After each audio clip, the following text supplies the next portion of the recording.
All right, Grasshoppers. Yes, he is back again every Monday. Now it seems like we've got the wonderful, the talented, Mr. Fantastic, Father of the Year, Mark Puttenvink, trainer du jour. He's got his own training business, Patriot Training Systems. Yes, sir. He's trained the New York Rangers, the New England Patriots. He does boxing training up at West Point, trains Navy SEALs, trains housewives at home. You can do it all. How you doing there, bud? Doing great. How was your weekend? It was good. Father's Day. Yeah, it's good. So both my parents have passed now. So I do my Sunday cooking show.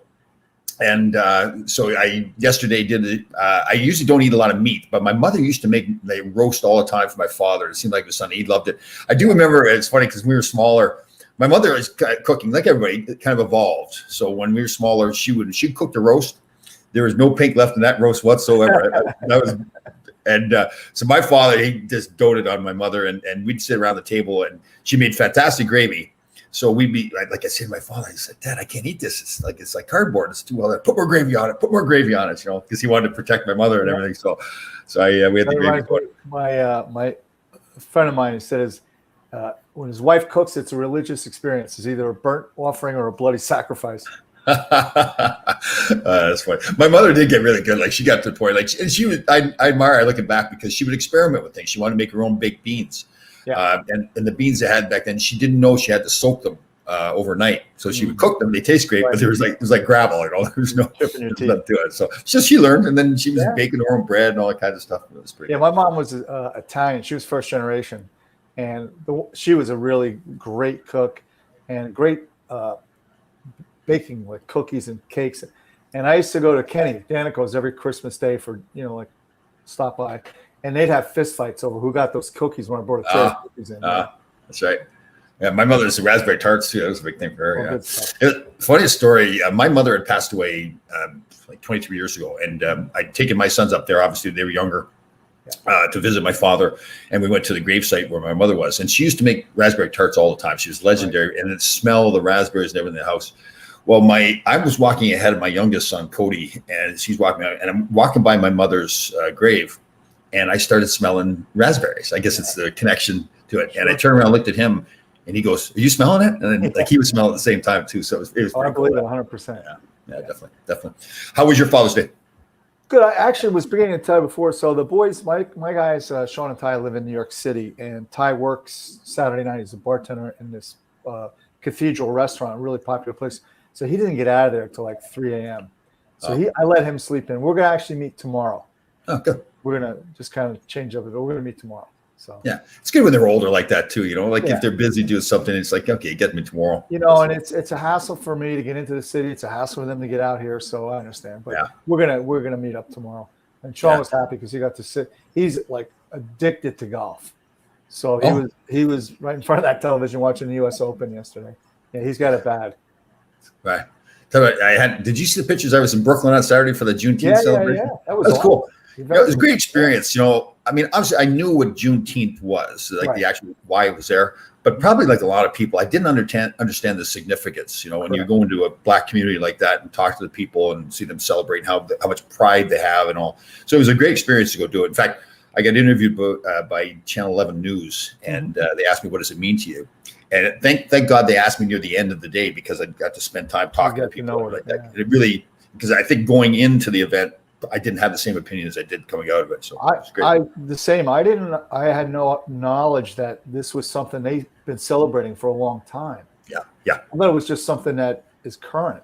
Yeah. Yes. So that's fantastic that we recognized. Yeah. I was good. It was with this, and I've done a few events with this former Nick John Wallace, big guy. Great, fantastic guy too. Real character. Got 5 kids and everything like that. Really great guy. But there was a funny picture. He's way taller than me, anyways. But they'd taken a picture, and kind of the angle made it look like he was like twice as tall as me. It was. I think I posted it. It was pretty funny.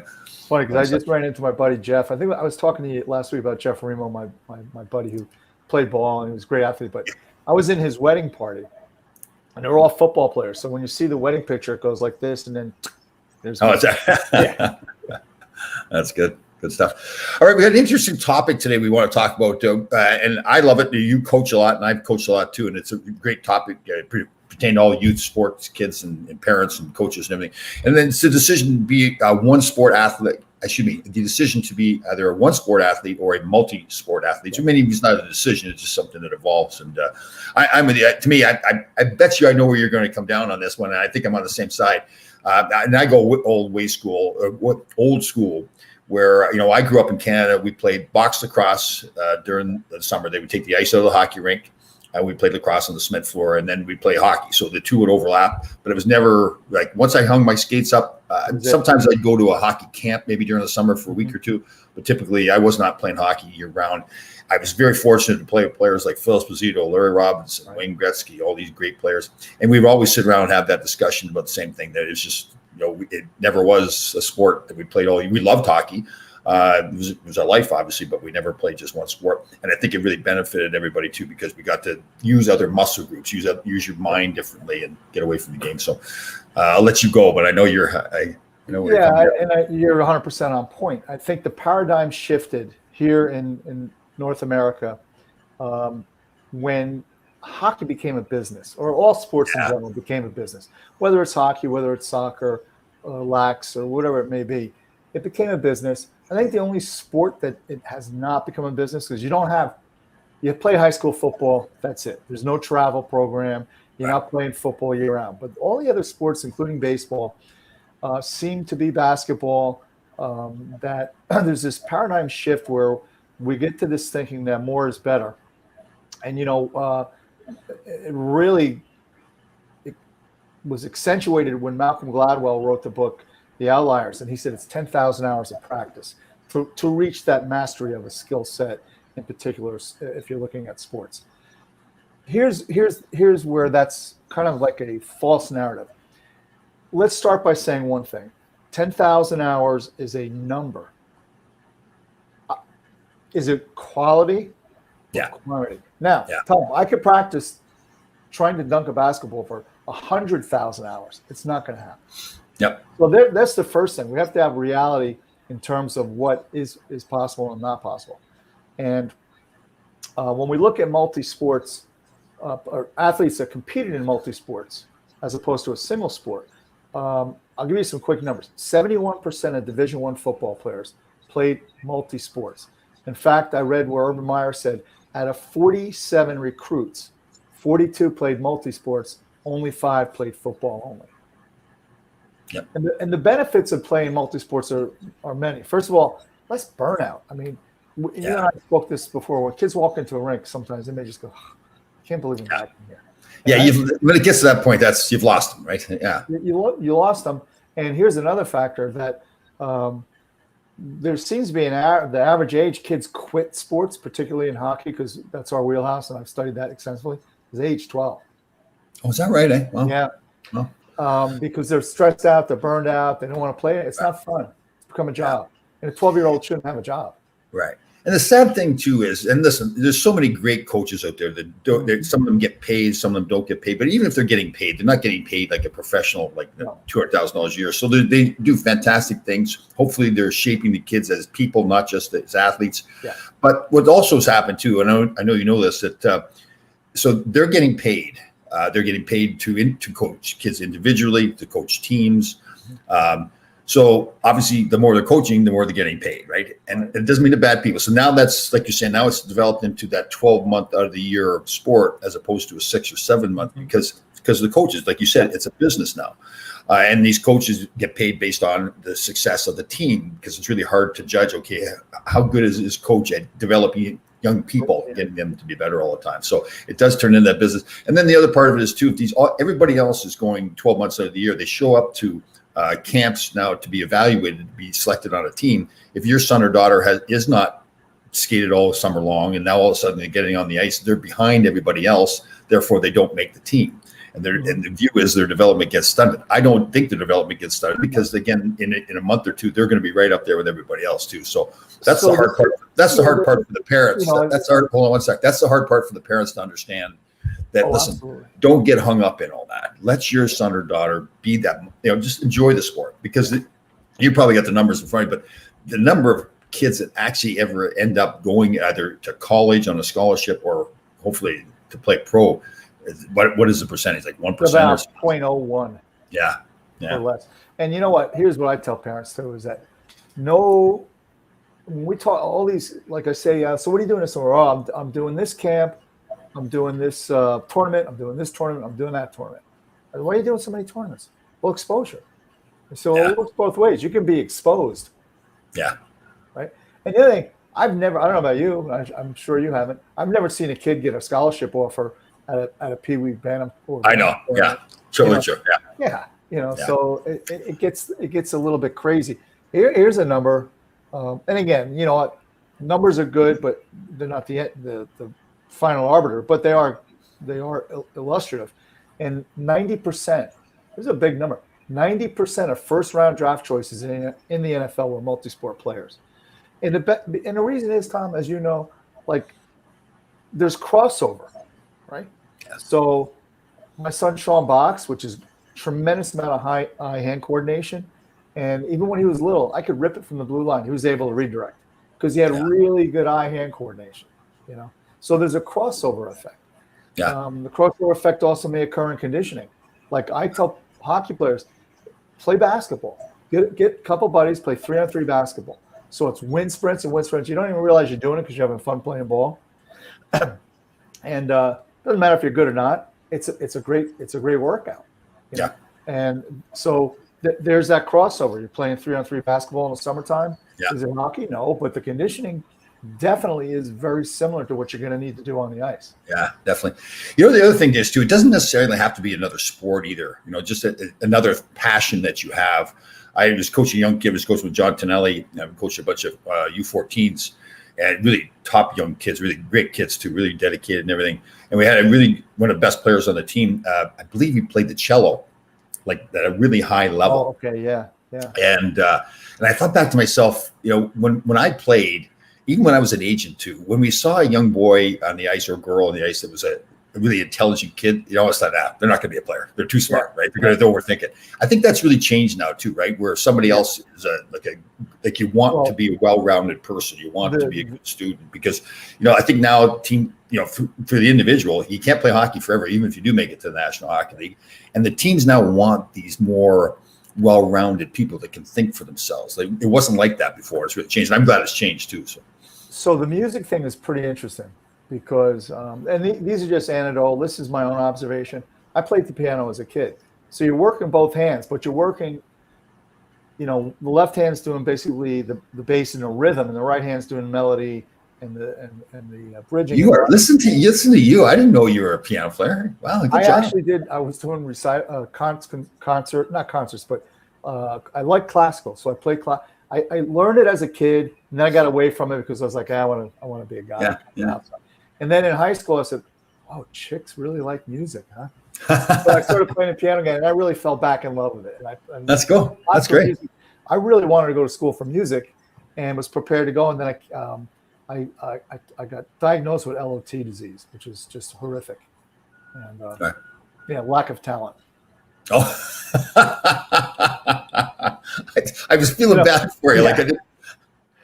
What happened was I did this master's class in New York City where you go in and I had this wonderful private teacher. She was a French woman. She was in her 70s. Her grandfather was a composer back in France. So she was tough on me. She'd look at me. She'd go, "You didn't do your work this week, did you?" No, I didn't.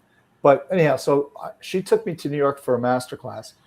And I forget where it was so long ago, but I was 18 and I sat there and I'm watching like 8, 9, and 10-year-old kids just blowing me out of the water. I said, you know what? Probably it's fun, but it's just, I'm not going to be able to make a living from this and pursue this, Yeah. But anyhow, but the thing is, it's the two hands doing two different things, which is really important in sport. And it's being able to also just train your brain to work, two different hemispheres. And that's really incredibly important. And as you know, too, with hockey, you got to make decisions out there constantly. You're always making decisions. Sure. So the more you're working your brain and training your brain to do different things. I remember back too, it was really, my stuff that I did was kind of goofy. I went to truck driving school. I don't know if I ever told you the whole story. Did I tell you that, sir? No. So but to do something different like that, we always were like the same thing. We almost all of us would dress the same way, talk the same way, eat the same way and everything. And I think it's important for kids to realize, no, you don't have to. There's nothing wrong with you if you have a different passion, like you're a hockey player or you're a football player, but then you have something else that is different that you want to do. you know what? Even if people laugh at you, whatever, but they're the ones that are sitting there. They've got nothing else in their life if they're laughing at you. That you're the one that is Exactly. Well, doing the right what thing. I've noticed too in lifetime, some of the most successful people I know that are very talented in their particular realm, Yeah. are also very talented in other realms. Yes. You just don't know about it, but you find out Yeah. they have a lot of depth in different areas, whether it's Yeah. music or writing or art or athletics or whatever. And I think, getting off topic, but it really isn't off topic. And that kind of environment or that kind of mindset is only everything contributes to each other or sector of your life, right? And as it relates to multi-sport, we know the benefits are improved health, obviously, but here's a critical thing. Just about orthopedics, they say 70 to 90% of their overuse injuries are single sport players. Well, that makes sense.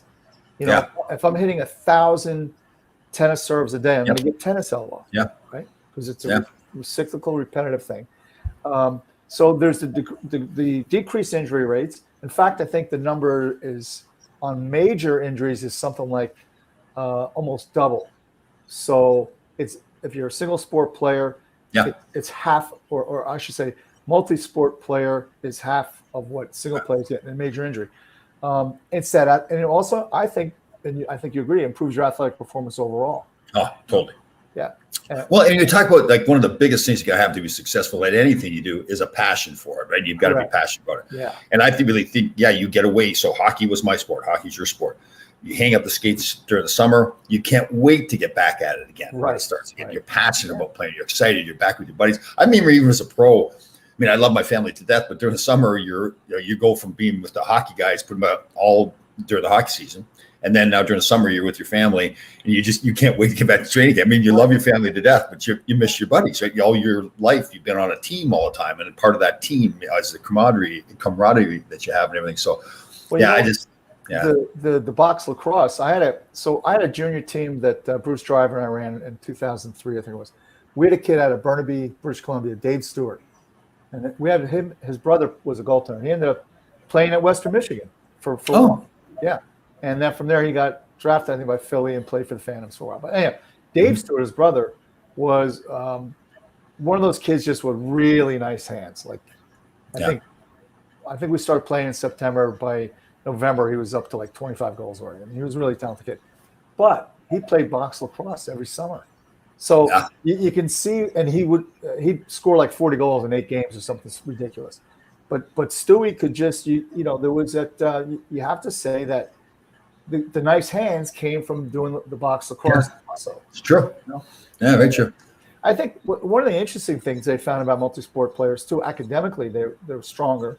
They have better school attendance, and emotionally, from a leadership standpoint, and also just being able to be a part of a team. Yeah. Like, let's say you're a single sport athlete. Let's say you're a figure skater. If you've never been part of a team, you don't understand the concept of teamwork. Totally. Right? Yeah. And it's kind of like your eggs are all in one basket too, right? You have these dreams and aspirations to go someplace. You've got one sport. If it doesn't work, well, that's it. I even noticed it really opened my eyes. I guess when I went on Survivor, so they have, I think I told you, they have tons of psychiatrists or psychologists, whatever it is, all over the place. And I was like, what's this all about? And like, even when you get voted off the show, there's a psychiatrist right there with you. And she got on the boat with me, this woman, really nice person. I go, what the heck are you doing? I just want a beer. I don't know what I mean. But the difference was that I had done so many things in my life. These young kids that get on the show, they dream all their life of getting on Survivor. So when they then get voted off too early, and most of them do, obviously only one person wins, they're devastated. This is it for them. Yeah. And I didn't really click to me. And actually, I talked to this one young girl, Chelsea, really nice young girl. And she was devastated by it, but she tried for years to get on Survivor. And she says, Tom, and I actually asked her, I said, no disrespect, Chelsea, why are you so upset about all this? And she said, well, imagine you dreamed all your life of playing in the National Hockey League. You get there for one game, and then all of a sudden you can't play again. I go, okay, I get it. Yeah. So it was, No, it can be, and again, we want to remove the possibility of that emotional trauma from a kid who's like 6 or 7 years old. Yeah. And the two things that stand in the way, and I'm a parent, you're a parent. Ty wasn't an athlete, Sean was. you do kind of. It's very difficult not to get hung up into the, hey, maybe he's got a chance kind of thing. Yeah. He has a chance. Sure. You have to be realistic with it, understanding what that percentage is of the boys and girls who actually will succeed, even to play Division I sports is a huge. I mean, even Division III now in hockey, it's not so easy. There's so many good hockey players out there. Yeah, totally. And even if they do have a chance, the reality is the parents really aren't going to make that much of a difference in him reaching that goal. It's him. He's got to have the passion. He's got to do the work. I mean, yes, you've got, obviously in the hockey case, you've got to get him to the rink. You got to buy his equipment. You got to, get him to a hockey camp. But at the end of the day, if he doesn't want to do it, then it's just not going to happen. Right? Absolutely. And the thing, parents are part of the problem. The other problem is the commitment to these travel programs. Yeah. Now, here's a problem I ran into, and just about anybody who coaches ice hockey in New Jersey. If you coach a high school team, you're going to be at a loggerhead with the travel coach. Yeah. Because, so in terms of scheduling, some states I know, I think it's Michigan, they have a short season. So, like if you're playing Bantam, it ends, then high school starts.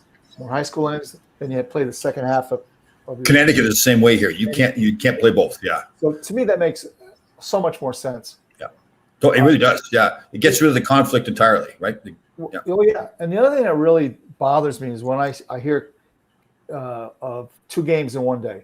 I understand, and sometimes in a tournament when the guys are little, maybe up to a certain age. But when they hit a certain age, when the boys and girls are getting bigger, there's the injury rate 75% higher in the second. Really? Yeah. Oh. 75%. Oh. It's not baseball.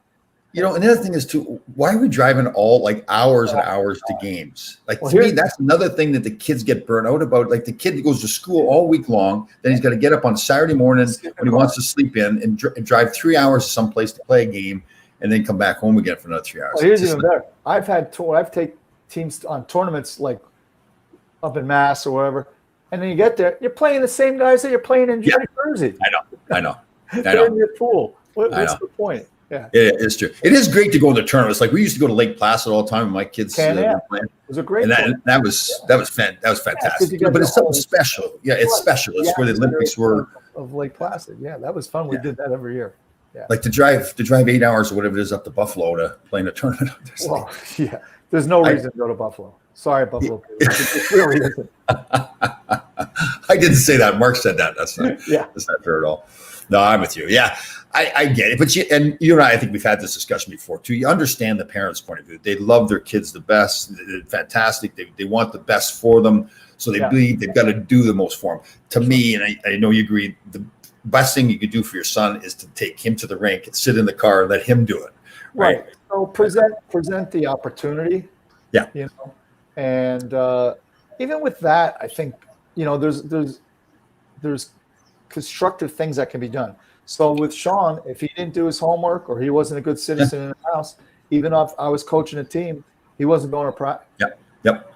He was going to practice, but he wasn't playing in the game. Yeah. I mean, totally. kids I agree. They don't care if they get a missed practice. Missing no kidding. Yeah. No, I agree totally. Yeah. But the burnout, the stress, the only time, and some of the research I did to really back what you and I believe, is that the only time really that more is better and to do a single sport is some sports are early, the competitions at a very early age. And one would be gymnastics. When you watch the Olympians, they're all like 15, 16-year-old kids because of the growth factor. They get bigger and then they can't compete anymore. Yeah, that's true. But that's a rare thing. Maybe the other sport would be figure skating, where there's so much dynamics that go into it. But even that, I've trained figure skaters. They do a lot of like the off ice stuff, the plyometrics, the weightlifting. Yeah. A lot of them take boxing from me. Oh yeah, you see those parents that have figure skating kids, man. They do it. They're always early morning practice too. Yeah. But the one thing you want to avoid, and I was a big Kurt Vonnegut fan. I don't know if you know who Kurt Vonnegut is, the author. Yeah. Yeah. Slaughterhouse 5, which was a pretty cool movie. So it was one of his books. I forget which one, but there's 2 guys that are sitting around talking. Oh, how's your daughter doing with the swimming? Because she was a competitive swimmer. Oh, she's great. Every morning she's at the pool. She swims from 5 a.m. to 7 a.m. 7 days a week. And so he says, "What about your daughter? Is she going to be a competitive swimmer?" And he looks back at the guy and says, "No, I don't see any point in turning my daughter into an outboard motor." And that kind of drove home to me, Right. with this Yeah, obsession. it's funny. You get thinking about it too. Like I think how lucky I was with my parents, and they were fantastic parents. But they said, listen, they had to work hard too. We were farm people, so we couldn't get away that much. But it was my thing. If I wanted to play, it was I remember a buddy of mine, kid I grew up with. We played lacrosse and hockey together, and I was going to the Billy Harris Davy Keon hockey school one summer, and I was gone for a couple of weeks, and I saw him after. He says, "Do you have to go to camp?"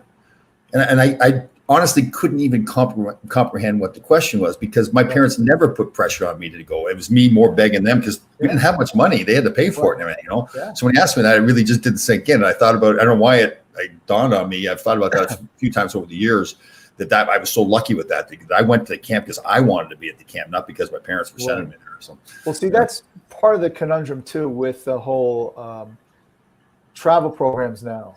The better coaches, or we hope the better coaches, are at the higher levels. Yeah. And years ago I did some study in Europe. Hold on, I'm gonna call you out on that a little bit. Okay. So why not have the better coaches at the lower level? Well, that's exactly what I was going to talk about. Okay. In Europe, and I did a study in Holland, soccer. So to be a coach in Holland, it's a 4-year matriculated collegiate college degree you have to get. And you don't start with the national team. You start with the youngest kids. So they build their programs from the bottom up, where their triangle goes this way. Yeah. Where ours goes the opposite way, right? Where we get a bunch of kids and we narrow it down to here. Yeah, the better coaches, and hockey's a unique sport, because especially here in the States, most of the dads that volunteer to coach, God bless them, they didn't play. It's getting better now as the generations go by. More and more guys that are in the 30s and 40s who have kids played. But when I was a kid, my father was a World War II vet. I mean, he didn't play hockey. Yeah. And, but, for you in Canada, I'm sure it was much different, because just about, everybody plays hockey there. Yeah. It's getting better here. But unfortunately, you still have a lot of, I won't say unqualified people saying they're qualified, but it does exist. Yeah. Their hearts are in the right place. They're great volunteers. They just don't understand the game. And there's nothing wrong with that. It's just, no, not at all. Yeah, it's hard to find people, in some program, like you said, some programs can afford to pay coaches. And that doesn't necessarily mean because it's a paid coach that he's any better either. I've seen cases where that isn't the case, but you would like to, I would love to be able to get back to the old days where the dads coached. Yeah. As long as the only problem with the dads coaching is some dads, not all of them, would get caught up in treating their son or daughter differently than the rest of the kids. I was I was the head coach of the Greenwich Blues program years ago. And again, a bunch of fantastic coaches. And this one dad was coaching his son's team. The kid did something, it was a discipline issue on the bench. Or I think it was at practice, actually. And I said to him, I said, did you discipline him? It's important that you disciplined your son in front of everybody else so they see that. He said, no, I took him home and I disciplined him there. I said, well, okay, I get it. But you got to remember now, the rest of the team has watched your son, you're the coach, your son do something that they appear to think he got away with doing that. And they're going to say, well, then if he got away with it, then I should be able to get away with it. Sure, absolutely. And once I explained it to him like that, he was okay. He was kind of, the horse was already out of the barn door. So we couldn't do much about it, but he was better next time around. But well, I had a little traumatic experience. I was about maybe 12. I'm playing Little League baseball. And I was about, just scratching 3'10", probably, right? Yeah. So what do you tell a little short kid? Crouch. So now the strike zone is this big, right? Oh, yeah. So the umpire, who was a volunteer dad at that time, stood behind the pitcher and called balls and strikes. He calls a strike, and I step out of the box, and I gave him some lip. And Tom, keep in mind, my father was pretty about your size, a big man. The last thing I remember is like airborne, traveling through time and space. My helmet going one direction, my back going another direction, and I'm going this way. And he said, I'll be goddamned if a 12-year-old snot-nosed kid is going to talk to an adult like that. Wow. I was mortified. I mean, he just literally dragged me off the field and threw me in the car and drove me home. All right. And looking back upon it, he was 100% right. Oh, yeah, totally. But, see, that's you probably couldn't get away with that nowadays, but that's the way you remember. Like you can remember that lesson that you learned. There's no question. A long time ago. Trust me, too. Yeah, definitely. Who are the Islanders playing tonight? They play tonight? Correct. Do they? Yeah. Montreal won, I think 2-1 last night. That's right. No, Vegas won. Vegas won last night. Vegas won. Yeah. My correct. That's some good hockey. You know, I think going into those two series, I really thought that Tampa was going to win maybe in 5 games. I thought that Vegas would win in 5 games, but I mean, Montreal and the Islanders are both playing some good hockey too. You know, say what you will about Lou Lamoriello. Oh yeah. Yeah.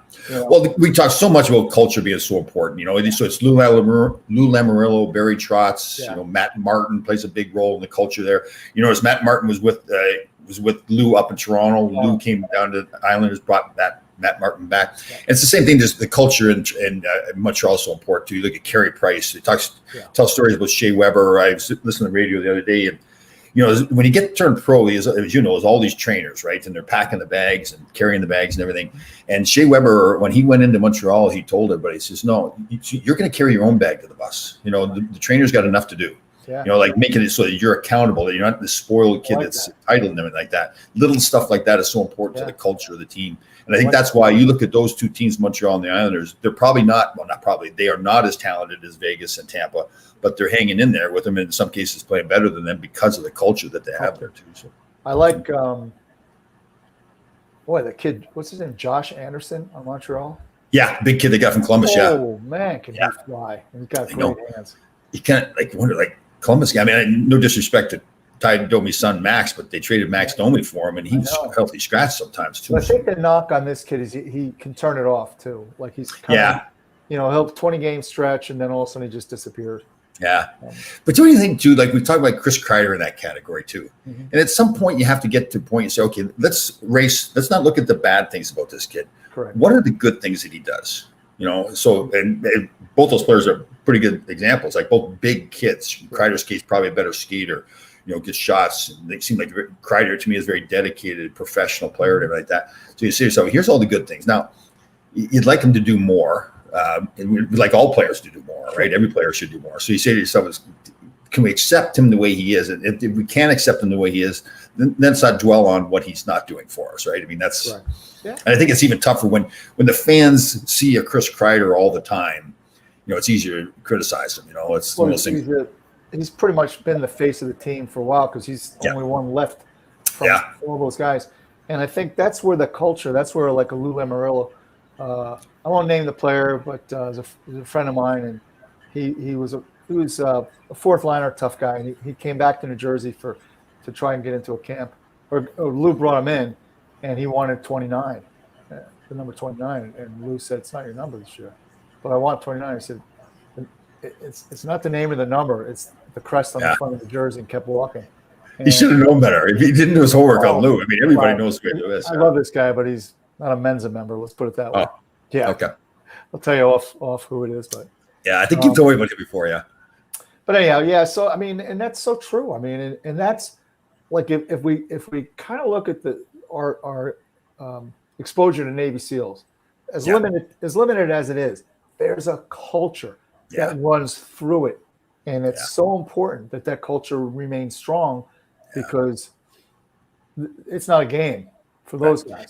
Like the whole thing with Lou, like the facial hair and, you know, and all that kind of stuff. I'm sure he actually doesn't want his guys having facial hair during the season. He doesn't like it. But it's not just the facial hair. It's the commitment to the team to say, I'm going to be like everybody else. I'm not an individual, right? So I'm sure Lou has thought that through, where it's not just the hair. It's the whole idea with So a couple guys, Randy Velishek played for him in Providence.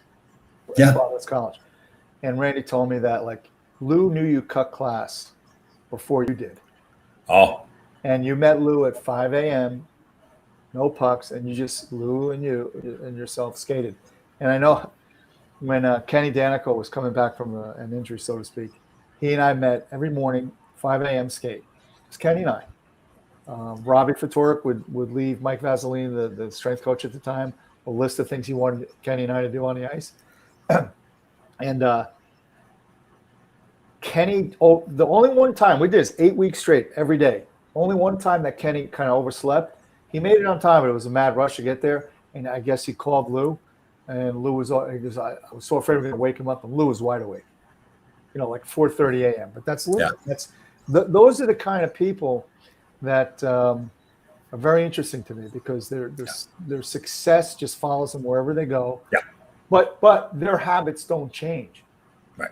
their habits. He has the same habits, the same way of And I working. view him to be very respectful of the people that don't believe him. And he just says, like, some players will come in and they don't fit into the Lou Lamoriello system. So that's fine. He doesn't get mad about him. He just trades them someplace So else. you look at what he's done. I mean, again, I don't want to name players, but there was a right winger that was on the 95 team. And he at that time, I don't know if he had disagreement with Lou, whatever, Lou traded him. And he brought in another right winger that he won another cup with. Yeah. Fit the pieces in, yeah. Yeah. Like the great Herb Brooks said one time, he was at his father's funeral and he noticed the stained glass window. And he looked up at all the different pieces and shapes and colors and everything of the different pieces in that window and how it formed a window, right? And it's important that the pieces all fit together. So, Yeah, it's all got to be, like you said, a mosaic, and they all got to fit together. Yeah. And if there's one weak link, then everything will That's right. will collapse on it. Yeah. Definitely. All right, good show today. But again, this is Mark Puttenvink, Patriot Training Systems. You can get him. He can train anybody around the world. Actually, universally, he can train anybody in the universe. So not limited to it. All right, we'll see you next week. See you, everybody.